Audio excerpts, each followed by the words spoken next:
December 16, 1944, Ardennes Forest, Belgium. Snow falls softly over the dense pine woods, muffling the sound of engines and boots. Hidden beneath camouflage nets and frost, hundreds of German tanks, Panthers, Tigers, and King Tigers, wait in eerie silence. The men of the 1st SS Panzer Division, veterans of the Eastern Front, smoke nervously in the cold. In the distance, thunder rolls, not from the sky, but from engines. The Battle of the Bulge is about to begin. Inside a mud-spattered Panther tank, Oberfeldwebel Ernst Wolf squints through the frozen slit of his periscope. He's 27, hardened by years of war, his face thin and sharp beneath his black tanker's beret. The radio crackles with the order they've waited for. Panzer Vorwärts, tanks forward. The offensive that Hitler has promised will split the Allied lines and drive all the way to Antwerp. For one brief moment, Wolf allows himself to believe it might actually work. Their first targets are the American armored divisions scattered along the forest roads. And to the Germans, those American tanks are a joke. Shermans, one of Wolf's crewmen sneers, grinning, a coffin on tracks. It's a nickname passed along every German unit. The M4 Sherman, with its thin armor and small 75mm gun, is nothing compared to the Panther's 75mm KWK-42, capable of destroying a Sherman at 2,500 meters. The German tankers mock the American machines relentlessly. They burn easily, they die quickly, they come in droves. Wolf laughs with them. He's seen Shermans before, burning in the fields of Normandy. He's watched them scatter under German fire like toys. Now, as his column rumbles through the snowy Ardennes, he feels that same confidence rise again. The Panthers cut through the forest like steel predators, their engines growling low and steady. But beneath the snow, the ground is soft, deceptively soft. Days of rain have turned the narrow Belgian trails into rivers of mud. The heavy tanks begin to bog down, their treads churning and slipping. "Throttle! Throttle!" Wolf barks. The engine roars, but the Panther barely moves. Mud spits from the treads like brown spray. He slams a fist against the steel wall. Around them, more tanks are getting stuck, their great weight now their enemy. And somewhere beyond the tree line, the first American Shermans begin to move. The coffins on tracks are coming, and they're not laughing. December 17, 1944, near St. Vith, Belgium. The fog is so thick you could slice it with a knife. The snow, melted by days of rain, has turned the Ardennes into a swamp of mud and ice. Trucks sink up to their axles, horses collapse in the muck. And yet, through the gray morning, the faint rumble of engines grows louder. From a ridgeline overlooking a narrow road, Lieutenant James "Jimmy" Donnelly, commander of an M4 Sherman with the 9th Armored Division, peers through his binoculars. His breath clouds in the cold air. Below, he can see them, German Panthers, lined up nose to tail, struggling in the mire. "Looks like they're stuck," his gunner, Corporal Eddie Morales, mutters. Donnelly smiles grimly. "Then let's make it worse." He drops into the turret, slapping the breech of the Sherman's 76mm gun. "Load armor piercing." The Sherman jolts forward, treads slapping through the mud. Its engine, the deep, steady roar of a Continental R975, reverberates through the frozen pines. The crew knows their tank isn't the toughest, but they also know something the Germans don't. Mobility is its greatest weapon. While the Panthers weigh nearly 50 tons, the Sherman weighs barely 30. It glides where the German steel beasts drown. Donnelly's tank crests a hill, its gun depression aimed low. Through the mist, the outline of a Panther fills the gun sight, black cross on yellow-gray armor. "On the lead tank," Donnelly orders. "Range 600. Target set." Morales squeezes the trigger. The gun recoils, thunder cracking through the forest. The AP round slams into the Panther's side armor. Not a kill, but enough to send panic through the crew. The German tank's turret turns sluggishly, trying to respond, but the mud grips its tracks like chains. Donnelly's driver, Corporal Frank Tex Hall, grins as he steers them sideways behind a ridge. They can't even move. Hell, sir, they're sitting ducks. The radio bursts alive. Other Shermans are calling in contacts all across the valley. The Americans, once outgunned, are now encircling German armor from every direction. Charlie read to all units. Enemy Panthers bogged down on Route 135. Light 'em up. In minutes, the forest becomes an orchestra of artillery, machine guns, and tank fire. The rain mixes with smoke. The ground trembles beneath the fury of engines and explosions. From his immobilized Panther, Oberfeldwebel Wolf slams the hatch open. The stench of burning fuel and mud fills the air. His radio screams. Reports of stalled columns, of fuel shortages, of Shermans flanking from the sides. He stares through the fog, stunned. Those flimsy American tanks, and the ones they mocked as coffins, are swarming like wolves. Verdammt, he mutters under his breath. They're everywhere.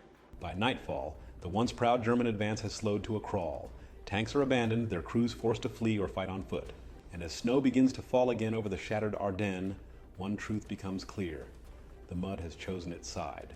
December 20th, 1944. Allied rear supply zone, Bastogne perimeter. While the front line drowns in snow and mud, the lifeline of the American war machine hums without pause. Convoys of trucks grind through the slush, their headlights dimmed under blackout covers. Trains roll day and night, loaded with fuel, shells, and tanks, fresh from the factories of Detroit and Pittsburgh. In one of those open train cars stands a row of brand new M4 Shermans, olive drab, their paint still gleaming beneath the frost. A worker in a heavy coat chalks a single word on each turret before they're shipped to the front. Ready. This is America's secret weapon. Not thicker armor or bigger guns, but logistics. While Germany's heavy Panthers and Tigers sit idle for lack of fuel and spare parts, the United States can replace entire battalions of tanks in weeks. Back in the Ardennes, Lieutenant Donnelly's Sherman rumbles toward Bastogne to reinforce the 101st Airborne. His crew hasn't slept in nearly 2 days. Their uniforms are stiff with mud, their faces drawn from exhaustion, but morale remains unshaken. Never thought I'd thank the mud for saving my life, Morales jokes, lighting a cigarette with shaking hands. Donnelly smirks. Yeah, well, even God hates the Panther, I guess. They all laugh, the kind of laughter that only soldiers in war can manage, equal parts relief and madness. Meanwhile, miles away, Oberfeldwebel-Wolf's Panther sits crippled in a field. One tread snapped, its engine seized by the cold. He and his remaining crew huddle beside it, burning scraps of paper for warmth. Their fuel ran out 2 days ago. So did their food. He remembers how he once mocked the American tanks. Now, as the ground trembles with the distant sound of approaching engines, he realizes the joke's on them. They just keep coming, his gunner whispers. They can afford to, Wolf replies quietly. We can't. When the Shermans finally appear on the horizon, mud-splattered, roaring alive, the German crews barely fight. Many surrender. Others abandon their vehicles and retreat into the forest. For the Wehrmacht, the Ardennes offensive, Hitler's final gamble, is collapsing under its own weight. The Panthers and Tigers, once symbols of invincibility, have become immovable tombs of steel. At night, American repair crews work under floodlights, welding, refueling, rearming. Mechanics climb across tanks still warm from battle. Field kitchens serve hot coffee and stew beside ammunition trucks. The scene is chaos, but organized chaos. This is what the German command never understood. For every Sherman knocked out, 2 more take its place. For every burned tank, another rolls off an assembly line back home. The Allies have built not just tanks, but momentum. And as the winter deepens, that momentum will crush the last hope of Hitler's armored dream. December 23rd, 1944, outside Bastogne, Belgium. The night sky burns orange from the reflection of artillery fire. Snow drifts down in thick, silent sheets, glowing faintly in the muzzle flashes. The forest smells of pine, diesel, and cordite, the perfume of war. Lieutenant Donnelly's Sherman crouches behind the charred husk of a farmhouse. The crew listens to the rumble ahead, deep, resonant, like thunder crawling across the earth. Sounds like a tiger, Morales mutters, his voice low. Through the periscope, Donnelly sees it, the dark, hulking silhouette of a tiger in crawling forward, its 80mm gun cutting a perfect black line against the snow. It's monstrous, deliberate, terrifying. The tiger halts. Its gun swings toward them. Donnelly knows the Sherman can't face it head on. Tex, get us around the flank, he orders. Stay low, stay fast. The driver nods, throwing the tank into motion. Mud and snow spray from the tracks as they dart between the trees. The tiger's shell whistles past, a deafening crack as it slams into the farmhouse, sending debris raining down. Gunner, heat round, loaded! The Sherman circles wide, engine howling.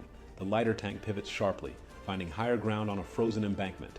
The Tiger tries to follow, but the mud grips its treads again, its immense weight sinking deeper with every turn. Now it's stuck. Donnelly steadies the gun sight, crosshairs fixed on the Tiger's exposed flank.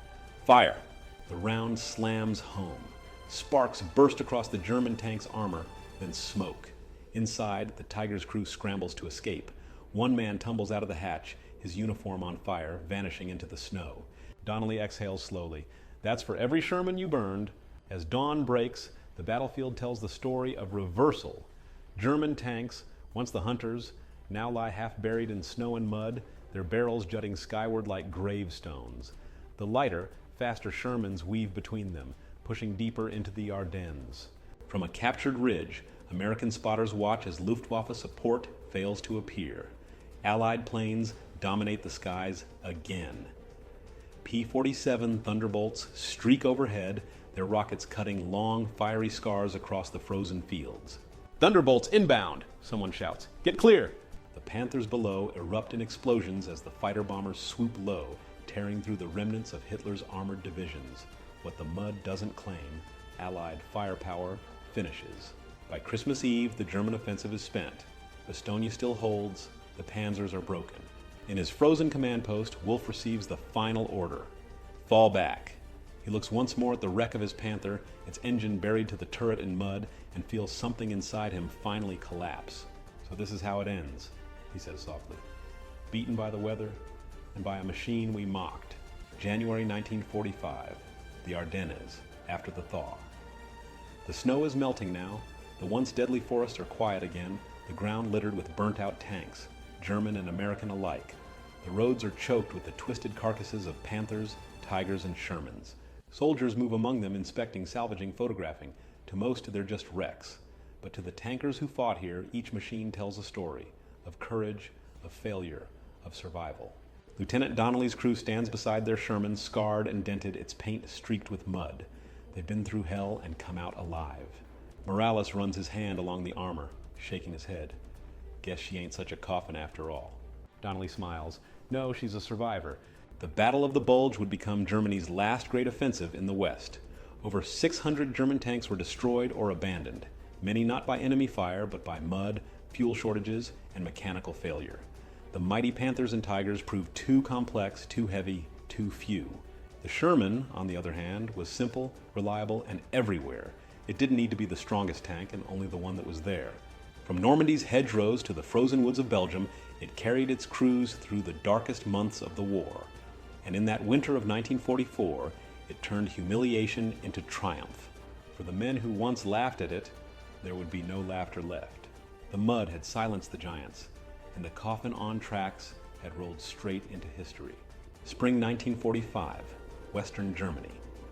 The war is nearly over. The thunder of tanks that once shook the forests of Europe has quieted into the distant rumble of retreat. Allied armor rolls eastward through shattered villages and broken bridges, engines humming steadily beneath skies now free of the Luftwaffe. In one of those long armored columns, Lieutenant Donnelly's Sherman grinds along a muddy German road. The crew has painted a crude white star on the side, half covered by grime. A dozen bullet dents scar her hull, each one a reminder of the battles she somehow survived. They pass the wrecks of Panthers and Tigers, their turrets blown open like crushed beetles. For months, German engineers had worshipped these machines, marvels of engineering that were meant to dominate the battlefield. But as Donnelly's Sherman clanks by, still running after hundreds of miles and dozens of fights, it's clear who truly won the war of steel. "Look at 'em," Morales mutters through the intercom. "Beautiful monsters, too heavy for their own damn good." "Yeah," Donnelly replies, "all that armor doesn't matter when you can't move, can't fix, can't feed." He looks across the fields, once battlefields, now silent. Cows graze among the wrecks. Children wave from doorways as the Shermans roll past. The war has left scars everywhere, but life, impossibly, is returning. In captured German towns, American tank crews inspect enemy workshops and depots. They see assembly lines abandoned mid-production, Panthers half-finished, their gearboxes missing, their fuel tanks empty. The myth of German invincibility lies in pieces before them. Meanwhile, in Berlin, Hitler rants in his bunker about betrayal and incompetence, unable to grasp what his own officers already know, that the tide turned not in Normandy or at the Rhine, but in those frozen forests of Belgium when his panzers bogged down and the weak Shermans refused to die. The irony is bitter, poetic. The tank once laughed at as a coffin on tracks became the chariot of victory. In the months that follow, historians and engineers will debate the numbers, the armor thickness, the gun calibers, but the soldiers who were there know the truth. War is not won by the perfect machine. It's won by the one that can fight, move, and endure, again and again. The Sherman wasn't the fastest nor the strongest, but it was everywhere. It brought fuel, firepower, and faith wherever it went. And when the roads turned to mud and the world seemed to collapse around them, it was the Sherman and the men inside who kept moving forward. As Donnelly's tank crosses the Rhine under the fading light, Morales leans out of the turret, cigarette glowing in the dusk. "Think anyone will remember us?" he asks quietly. "If they remember her," Donnelly answers, patting the side of the Sherman, "they'll remember us." The column continues east, the rumble of engines fading into the spring air. Behind them, the wrecks of Panthers rust quietly in the fields, monuments to a lost empire, swallowed by the same mud that betrayed them. And somewhere in that quiet, you can still hear the echo of steel, a reminder that in war, strength alone means nothing without the will to endure. May 8th, 1945, Reims, France. The guns fall silent. In a small schoolhouse turned Allied headquarters, Germany signs its unconditional surrender. Outside, soldiers and civilians alike flood the streets, cheering, crying, embracing. The war in Europe is over.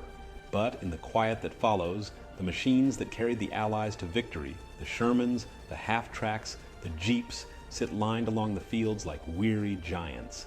Their engines click softly as they cool, paint chipped, armor scorched, treads caked with months of mud. Each one tells a story of men who lived, men who didn't, and a weapon that defied every expectation. Lieutenant Donnelly stands beside his tank, helmet tucked under his arm. His crew gathers around, the same men who fought through the Ardennes, through the Siegfried Line, through hell and back. "Guess the war is finally over," Morales says, squinting at the horizon. Donnelly nods slowly. "Yeah, but she's not done yet." He pats the Sherman's hull. "They'll send her to the Pacific. There's still one more fight." He's right. Across the globe, thousands of Shermans are being shipped for the final campaign against Japan. They'll storm the jungles of Burma, the islands of the Pacific, and the plains of Okinawa. Even after Hiroshima ends the war, the Sherman will remain in service across Europe, the Middle East, and Asia for decades to come. Because the Sherman was never just a tank, it was a philosophy. Mobility over mass, endurance over elegance, numbers over perfection. It embodied the spirit of a nation that built, adapted, and learned faster than any enemy could destroy. Historians would later call it the workhorse of freedom. Mechanics called it a miracle of simplicity. Tankers called it home. In the years that follow, German veterans like Oberfeldwebel Ernst Wolf, one of the few who survived the Ardennes, would speak of those battles with a mixture of respect and regret. In an interview decades later, he recalled, "We had the better tank, they had the better army. Their Shermans never stopped coming. Even the mud of Belgium still remembers. Every spring, farmers plowing the fields unearthed fragments of metal, track links, bolts, twisted armor plates, rusted relics of a war fought between two philosophies, the pursuit of mechanical perfection and the relentless drive to simply endure." And somewhere, deep beneath that soil, lies the truth that decided it all. When the ground turned to mud, it was not the strongest machine that survived, but the one that refused to stop moving. As the sun sets over the quiet fields of Europe, the silhouette of a Sherman tank still stands, rusted, silent, eternal, a monument to the men who drove it, and to the day the coffin on tracks became a symbol of victory.